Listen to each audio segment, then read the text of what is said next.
정말 바닥에 있는 사람들은 감염이 우선이 아니라 감염 위험 문제가 아니라 당장 생계를 이어야 되는 게 더 큰 걱정인 거죠. 노동자 스스로가 자기 생명을 지키기 위해서 뭔가 결정적인 권리를 행사할 수 있는 이 시스템이 없어요. 근데 그 사람들이 얘기를 하고 나 사람이다 라고 말하려면 제도가 그걸 뒷받침해줘야 된다고 생각해요. 정치적 대변자가 없어져 버린 거예요. 그래서 그 사람들 대변하겠다고 트럼프가 나타난 겁니다. 맞아요. 기본적으로 우리 사회복지망에 이걸 끌어들여야 돼요. 그게 핵심인 거죠. 예, 기후위기 생존TV, 기후위기와 관련된 이슈들을 낱낱이 파헤쳐보는 생존TV, 기후위기 생존TV 시간입니다. 오늘은 지난번에 이어서 코로나 이후 사회에 대해서 한번 깊숙이 들어간 토론을 해보도록 하겠습니다. 코로나 이전과 이후 사회는 뭔가 많은 노동 환경들이 바뀔 거라고 예상을 하는데요. 그 구체적인 얘기를 좀 해봤으면 좋겠다 해서 오늘 주제를 코로나 이후 사회, 노동 과연 어떻게 변화할 것인가 이런 주제로 토론을 하겠습니다. 오늘 패널은 그래서 노동 관련된 기관에서 두 분이 오셨고요. 그리고 지난번하고 똑같이 이어서 한신대학교에서 이혜영 교수님 모셨고요. 그리고 최중현 작가님 모셨습니다. 오늘 첫 번째 말씀은 우리 이혜영 교수님에게 부탁을 드렸습니다. 왜 코로나 이후 사회에서 노동의 변화가 중요한지 이런 말씀을 좀 해주시면 좋을 것 같습니다. 최근에 나온 그 통계청 자료를 보니까요. 우리나라 1사분기 때 우리나라 소득 10분위 중에서 가장 최하위층, 최하위 10%가 이 코로나 때문에 입은 그 데미지가 가장 크게, 그러니까 소득이 가장 많이 감소한 층은 우리 소득 10분위에서 가장 아래에 있는. 그래서 바이러스는 민주적이죠, 그 자체로. 뭐 부자나 가난한 자나 차별 없이 공격을 하니까. 그런데 그로 인한 데미지, 사회적 데미지는 계급적으로 나타나는구나 하는 걸 이제 느낄 수가 있었고요. 코로나 이전부터 문제가 되어왔던 어떤 노동의 문제를 코로나 이후 사회에서도 그대로 답습하는 역효과를 나올 수 있다. 그래서 우리 섣불리 낙관하지 말고 노동 문제에 대해서 한번 이번 기회에 제대로 되짚어 봐야 된다. 이런 말씀을 또 하시는 우려하는 전문가들도 있습니다. 최중현 작가님도 개인적 활동이 원래 좀 취약계층이라든가 꼭 노동이 아니어도 우리 사회에 가장 낮은 곳에 계신 분들을 좀 많이 지원하고 얘기도 많이 나눴었잖아요. 사실은 이 새삼스러운 얘기는 아닌 것 같습니다. 코로나 이후로 또 제가 노숙인들 대상으로 인문학 강의를 했던 사람이어서 전국에 있는 노숙인들의 실태를 좀 알아보기 위해서 실무자들에 연락을 해봤는데 하다못해 마스크조차도 구하지 못해서 거의 뭐 그 감염 그 상황에서 방치되어 있는 그런 상황들을 보면서 굉장히 안타까워서 실제적으로 우리가 어떤 대책을 세우고 어떻게 그것에 대응해야 되는지를 심도 있게 여기서도 그럼 물론이고 사회 전역에서 좀 논의가 활발하게 진행됐으면 하는 바람입니다. 어느 특징이 뭐가 있을까요? 코로나19로 인한 노동 환경의 변화. 되게 일자리로 많이 얘기하는데 이 일자리의 질이 변경되고 또 변경을 강요받고 그러면 또 개수도 줄어들고 이 과정에 소득 불평등이 당연히 더 강화되겠죠. 그러니까 기존에 그 자산의 불평등하고 소득의 불평등이 있으면 소득 쪽이 더욱더 격차가 벌어져서 불평등이 강화되는, 그렇게 본다면은 이 자산 쪽의 불평등은 이미 돌이킬 수 없는 수준이거든요. 우리 사회는 이제 거의 이 깰 수 없을 정도로 아주 강고해졌는데 여기에다가 소득 불평등까지 더욱더 이 격차가 벌어진다면은 우리 사회의 미래, 코로나가 가진 우리 사회의 미래는 더욱더 저는 회색빛이 아니냐. 교수님 일관되게 지난번부터 계속 비관적으로 많이 말씀하시는데 거기 제가 거기 뭐 첨부해서 좀 그 최근에 정부가 실업률 상반기에 발표한 거가 127만 명의 실업자랑 4.5%의 실업률을 기록하고 있다고 얘기를 했는데 사실 그거보다는 좀 더 많지 않을까. 왜냐면 정부 통계 잡히는 거랑 잡히지 않는 현재 그 전하고 비교하면 어떻습니까? 좀 더 늘어난 거죠. 이게 근데 또 감소폭이 더 5월 달 들어 최고치라고 하니까요, 지금. 감소폭이.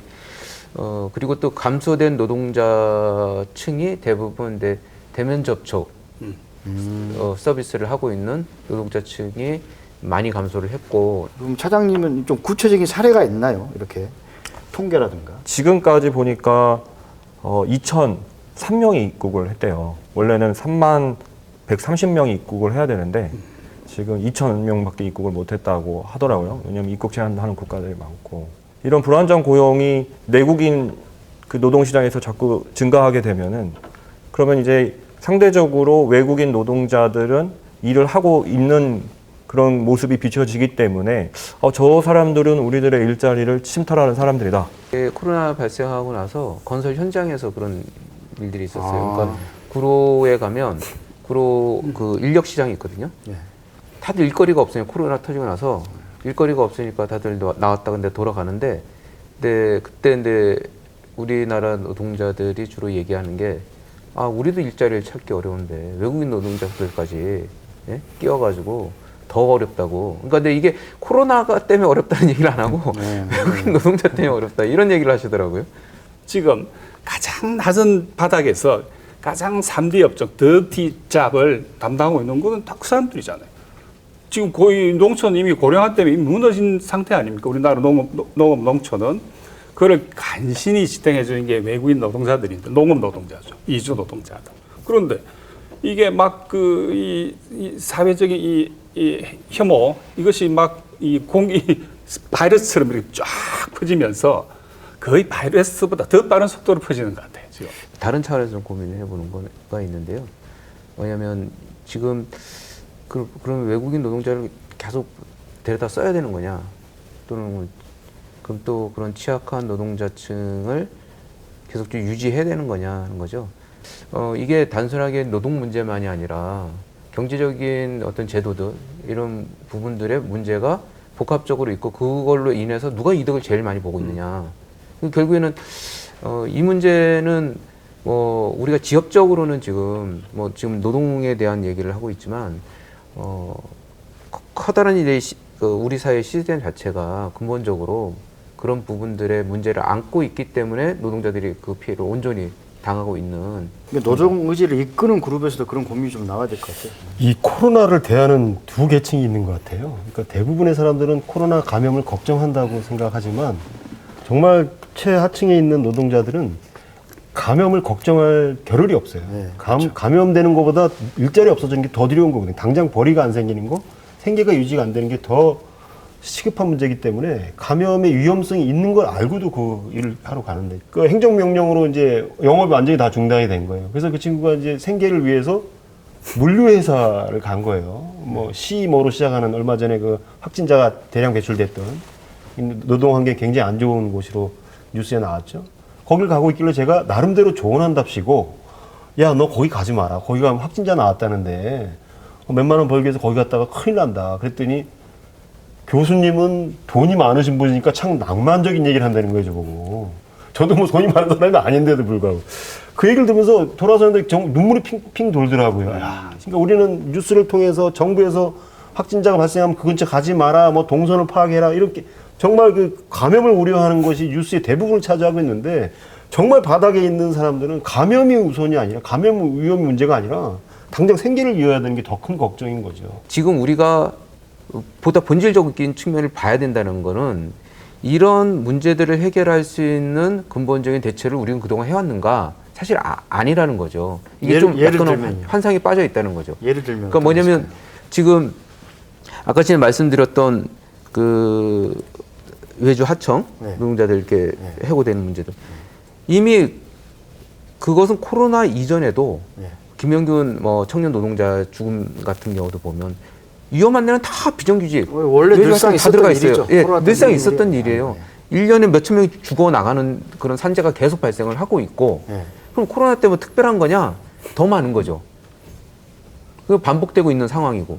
그러니까 외국인 노동자의 상황에서는 참 이런 재난소득이랄지 무슨 이런 고용보험 관련된 논의가 정말 부럽기까지 하는 이런 논의인 것이죠. 왜냐하면 이제 잘 아시겠지만 재난소득을 외국인 노동자한테는 그 해당성이 없습니다. 요건 해당성도 없고, 그 다음에 이 고용허가제라는 제도 자체가 외국인 노동자를 고용보험에 가입하는 게 강제 가입도 아니고요. 임의 가입이라서 그것을 뭐 대부분의 사업주들은 가입 안 해줍니다. 그러니까 지금과 같은 무슨 뭐 이렇게 실직을 해서 구직 활동을 하더라도 이런 뭐 실업급여를 받을 수 있는 그런 입장이 전혀 아닌 거예요. 저는 좀 이 말씀 꼭 드리고 싶었던 게 뭐냐면 재난기본소득 지금 복지제도 잘 말씀을 해주셔서 좀 굉장히 공감이 됐는데 재난기본소득을 지급을 해야 되는 어떤 법리적인 요건은 과연 무엇인가? 그러니까 만약에 국민이 자기의 어떤 의무를 다해서 그거의 권리를 행사할 수 있다는 것이 만약에 거기에 초점이 된다면 외국인 노동자도 주민세 내거든요. 주민세 냅니다. 그리고 근로소득세 내고요. 사회보험료 다 냅니다.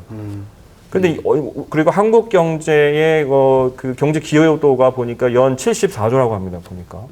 그러면 이 외국인 노동자가 재난소득을 받지 못할 이유가 과연 있는 것인가? 세금을 납부한 외국인에 대해서는 특히 이런 재난 상황에서는 내국인에 준하는 조치를 혹은 대우를 하는 것이 맞다 봐요. 네. 경제적 가치로만 환산될 문제인가? 그러니까요. 네, 그다음에 두 번째는요. 이 고용허가제 자체는 3D 업종에 내국인이 일을 하지 않기 때문에 아무리 내국인을 구하려고 하더라도 영세 사업자들을 위해서 이제 보완적으로 외국인을 고용하는 것이거든요. 이제 이런 의미를 좀 생각하면 결국은 어떻게 보면 한국 내국인 고용 사업주들에게는 이익이 되는 것이죠, 이것이. 근데 이런 부분을 고려하지 않는 부분은 좀 네, 안타까운 어쨌든 부분이 있습니다. 현재 외국인 노동자들이 감당했던 우리의 3대 업종에 그럼 내국인 노동자들이 그걸 감당할 거냐. 그리고 내국인이라고 해가지고 더 많은 그렇다면은 페이를 준다든지 보상을 할 거야. 자본 쪽에서 안 한다는 거죠. 아까 말씀하신 대로 저는. 그렇게 본다면은 외국인 노동자처럼 오히려 내국인 노동자도 이게 더 떨어지는 거죠. 이 계급적으로.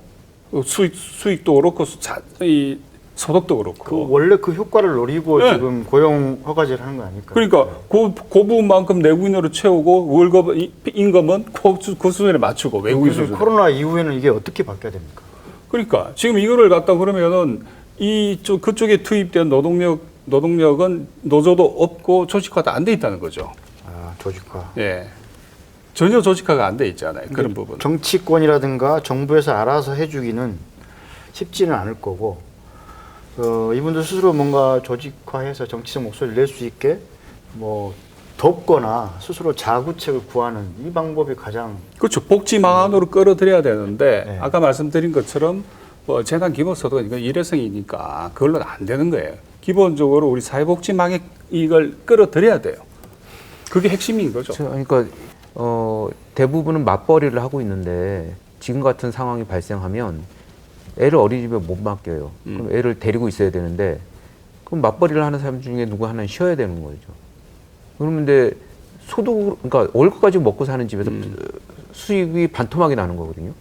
그러면 결국에는 우리 노동자들이 먹고 살 수 있는 이런 위기에서 먹고 살 수 있는 안정적인 사회복지망이 갖춰지지 않으면 종합적인 문제가 다 발생하죠. 그러니까 정부가 그러면 그걸 일순간에 한 번에 그 문제를 해결할 수 있느냐 이런 상황에서는 못하죠. 그러니까 결국에는 우리가 평소에 노동자들이 기본 자기 그 월급만이 아닌 기본적인 의식주라든가 교육이라든가 의료라든가 이런 부분에서는 사회복지망에 갖추어져서 해결이 되어져야. 브로드웨이가 얘기했죠. 왜 가난한 사람 노동자들은 왜 계속 보수 정권에 표를 주는가? 그들이 언어를 갖지 못했기 때문에라는 거거든요. 그러니까 문화 자본이 없는 거예요. 자기들의 어떤 정치적 처에는 정체성에 대한 이해가 부족하고 그것을 얘기를 나눌 사람이 없고 그게 이제 아까 말씀드렸던 조직화가 안 돼 있다는 걸로 뭉뚱그려지는데 그러다 보니까 주소들은 얘기를 갖고 자기 정체성을 견주다 보니까 자기를 정확하게 모르는 거예요. 그래서 저 사람이 나한테 우호적으로 말을 해주니까 저 사람 펴주는 거죠. 그러니까 전혀 이익 투표를 하지 못하고 그러니까 자기의 어떤 그 민주 절차에 의해서 행사하는 표의 가치를 인식 못하고 있는 거죠. 21대 총선을 보면 그 어떤 직능 대표나 각 분야의 더 대표성을 가진 분들이 원내 속속 진출한 것에 좀 지켜보면서 안타까운 게 노동이 없어요. 여도 야도. 이번 총선의 특징이죠. 노동을 대표할 만한 사람이 지역구는 물론이고 비례에서도 배제를 당하고 과연 노동이 배제된 의사결정 구조를 가진 나라가 돼버린 거거든요. 노동이 배제됐다는 얘기는 국민 대다수의 의견을 제대로 듣지 않겠다라는 거예요. 이게 결국 굉장히 그 어떤 그 엘리트 정치와 기층들과의 어떤 정서적 유리를 더 강화시킬 거고 이게 저는 코로나라는 어떤 일시적 사태의 문제가 아니라 구조적인 문제로 고착화돼서는 큰일 난다. 이런 염려를 갖고 있고요. 우리가 보수냐 진보냐를 논하기 이전에 정권의 흐름들을 보면은 사실은 우리가 지금까지 논의하고 있는 노동의 문제, 특히 소외계층이라고 얘기도 하고 기층이라고 얘기하는 분들에 대한 어떤 안전장치, 최소한의 것들, 이런 것들을 만드는 건 정말 정치권의 당면한 과제거든요. 근데 그런 것들을 과연 누가 주체적으로 나서서 할 건가? 선거는 여당은 이겼어요. 근데 네. 노선은 패배했습니다. 좌건 우건. 그러다 보니까 말씀하신 대로 노동을 대변하는 정치 세력화는 실패했어요, 이번에도. 근데 여당은 이겼어요. 그러니까 그 피케티가 재미난 개념을 이야기했는데 브라만 좌파라고 예, 브라만. 인도 해서 무슨 말이냐면요. 완벽하게 들어맞던데요. 이번에 저기 유럽도 그렇고 미국도 그렇고 민주당이 예를 들어서 미국의 민주당이 한때는 못 가진 자, 없는 자, 못 배운 자의 이익을 대변하다가 이제 80년대 이후부터 철저하게 브라만 좌파가 됐다는 이야기인데 뭐냐면은 가진 자와 배운 자를 대변하는 진보 정당이라는 거예요. 어느덧 지금 우리 집권 민주당은 배우고 많이 배우고 가진 자의 이익을 대변하기 시작한다는 거죠. 그러다 보니까 철저하게 제도 정치에서 배제된 노동은 어떻게 해야 할지 정치적 대변자가 없어져 버린 거예요.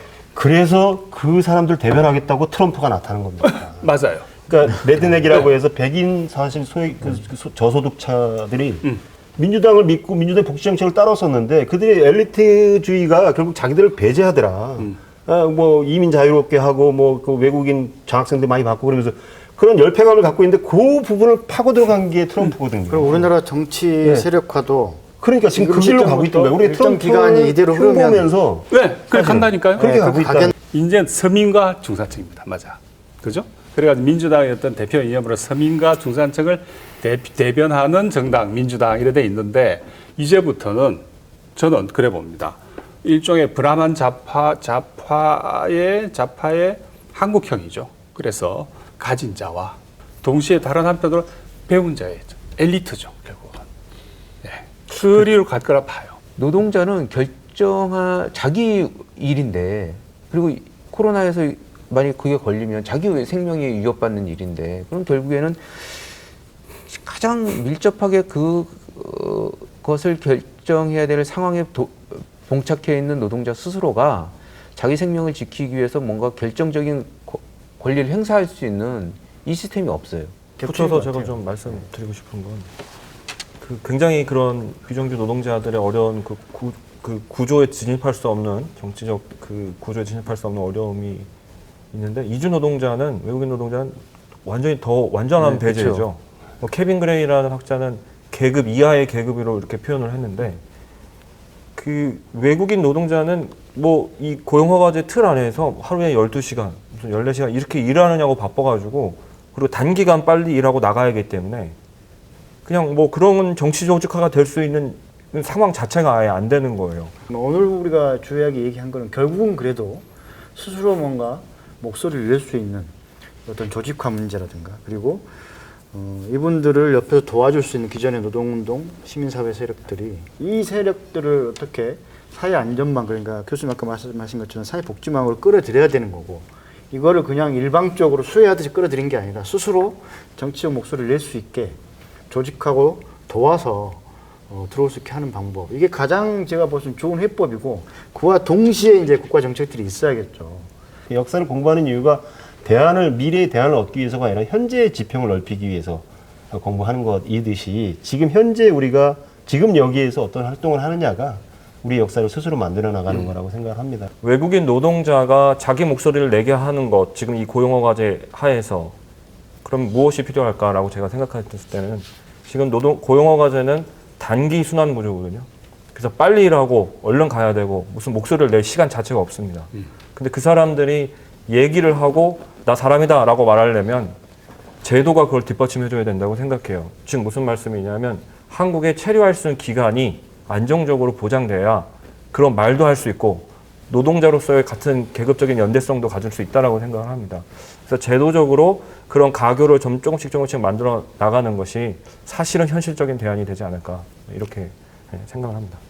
가장 핵심적인 게 이 위기 상황에서 사실 더 어려워진 사람들이 있고 그 상황에서도 잘 사는 사람이 있다라고 보거든요. 그래서 뭔가 이 불평등한 구조를 고치는 방향으로 한번 고민을 해봐야 되지 않나요? 그러니까 가장 크게는 소득이 불평등한 것들을 고치려면 기본적인 우리 부의 재분배, 이걸 통해서 부의 재분배를 이루는, 그러니까 소위 말하면 이 IMF 아니 저희 이거 코로나 기간에 돈 많이 번 회사들은 세금도 더 내야죠. 코로나 이전과 이후와 달라지지 않은 게 오늘 말씀하신 것 중에 공통 분모가 있습니다. 제가 이제 뭐 어려운 문제는 아닌데요.